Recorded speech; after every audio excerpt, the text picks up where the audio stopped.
Hello everybody, welcome to a new video. It's me, Nosy, and I'm here to do a non-spoiler thoughts on Ghostbusters Afterlife.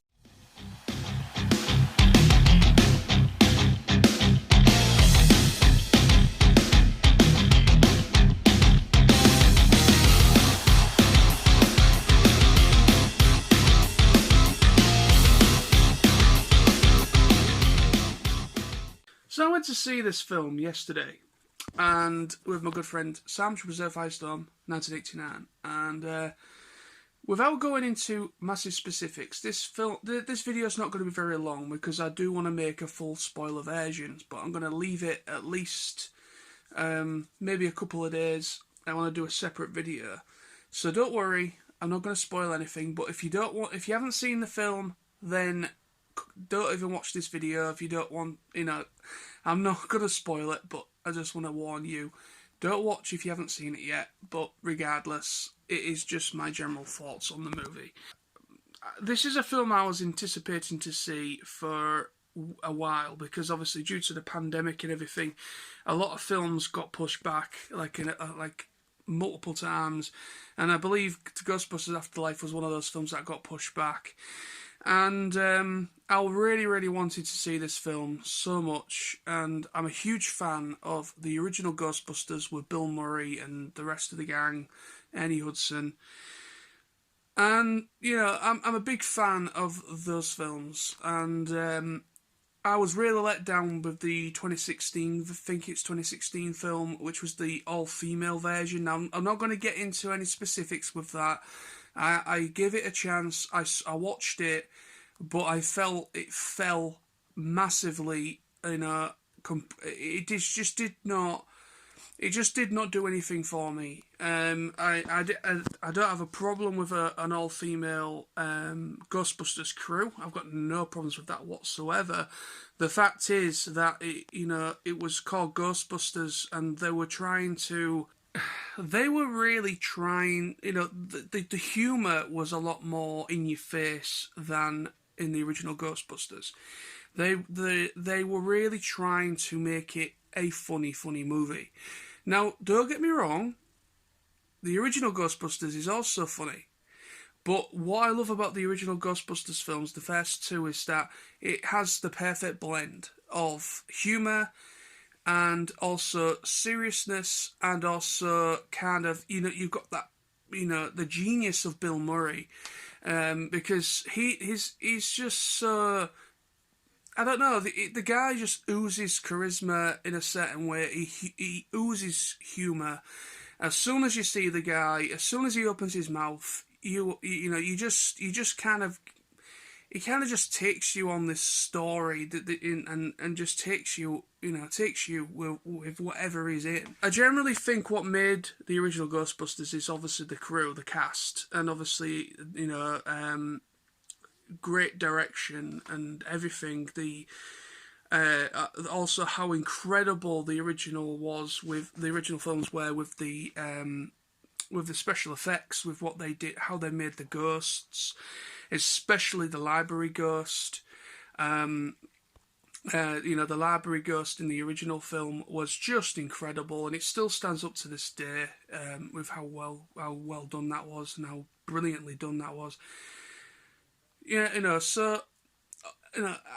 I have a huge respect for the originals. I love the cast and I love those films. The 2016 film left a bit of a bittersweet taste in a lot of fans' mouths. There was a lot of excitement around a new Ghostbusters film because there was a lot of rumours for a long time of a new Ghostbusters film that was apparently supposed to be a third film, a sequel, to make it a trilogy. And there was a lot of stuff going on behind the scenes. I don't know massive specifics of what actually went on. All I know is that there was a lot of to and fro with the rights of the movie, where I believe Bill Murray and Dan Aykroyd. So yeah, I believe Dan Aykroyd and Bill Murray are like partners in the rights of the movie, and they were very protective of the movie for a long time, and quite rightly so. They were very protective of the franchise. I mean, there was a very popular animated series as well that was based on the original cast, and then you had Extreme Ghostbusters as well, which I truly enjoyed when I was younger as well. So you had, the franchise, it really, they were very protective of it, and there was a lot of stuff going on behind the scenes, a little bit of drama between the cast as well, I believe.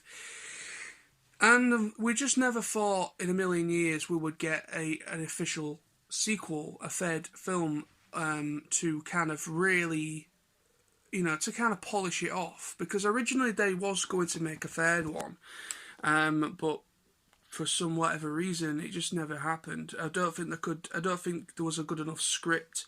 There was loads of different scripts and loads of different ideas that were possibly considered, but they just never really thought until this time, until Ghostbusters Afterlife.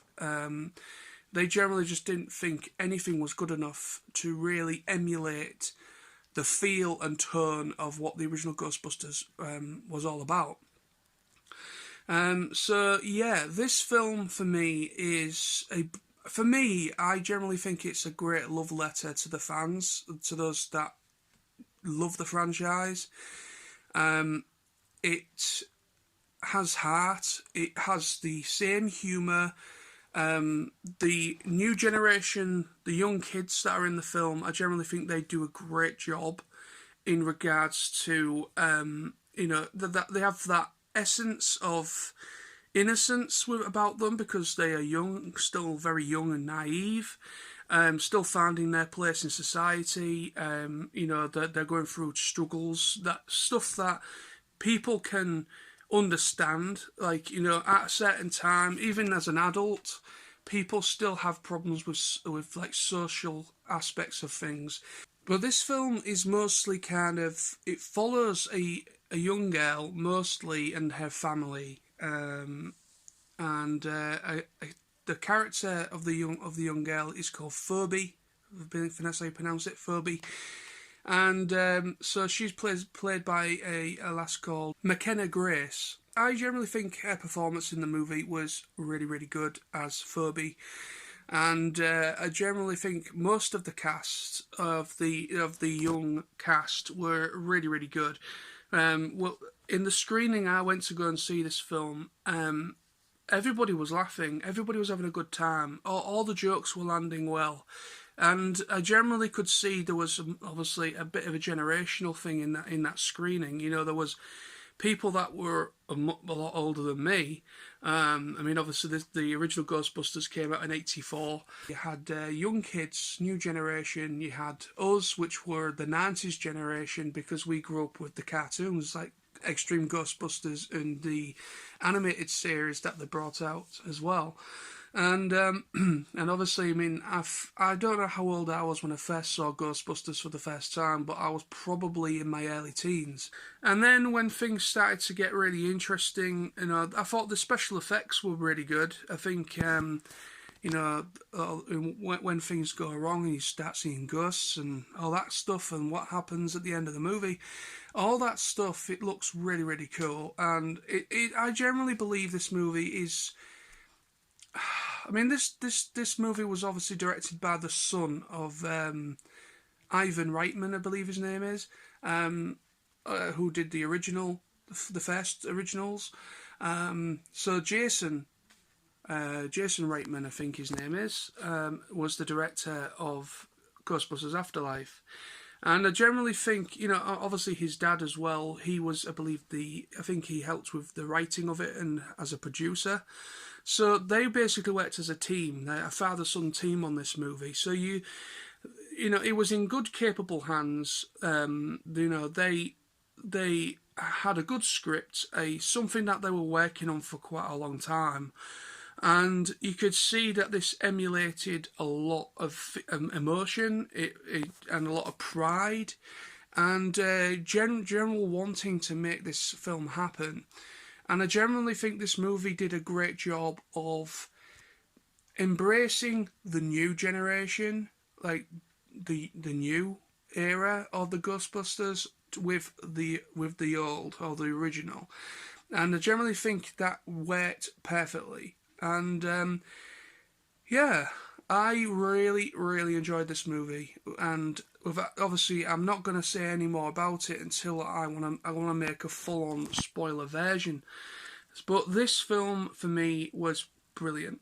I would definitely. The only thing I would say about the film, that I would say the pacing. I think I understand why it maybe was a little bit slow to begin with. I felt the film was a little bit slow at the beginning, but I generally think the build up to what happened, I generally think it did work in a certain way.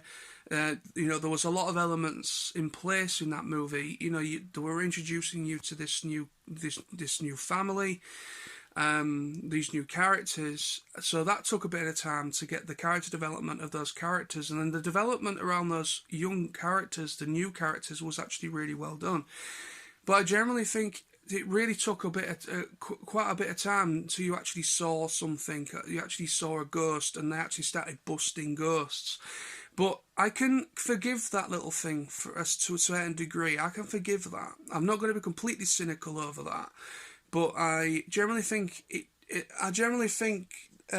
what they were trying to open up with and what they were trying to develop, I generally think they could have got there just a little bit quicker. But at the same time, I enjoyed the entire film. I enjoyed the performances. I enjoyed Paul Rudd. He was in this film. I really like Paul Rudd. He's a great comedic actor. Obviously, he's in the MCU and he plays Ant-Man as well. And I generally think he plays a great part in this film. He oozed like a Bill Murray kind of persona in a certain way.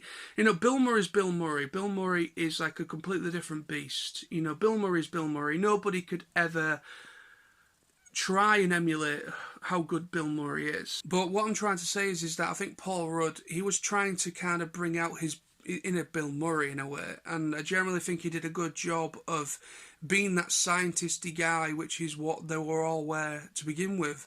The original Ghostbusters, they were from different fields in a university, some with psychology, and then to do with the paranormal and supernatural and all these different, and also about spectrum and all this kind of different realms of science.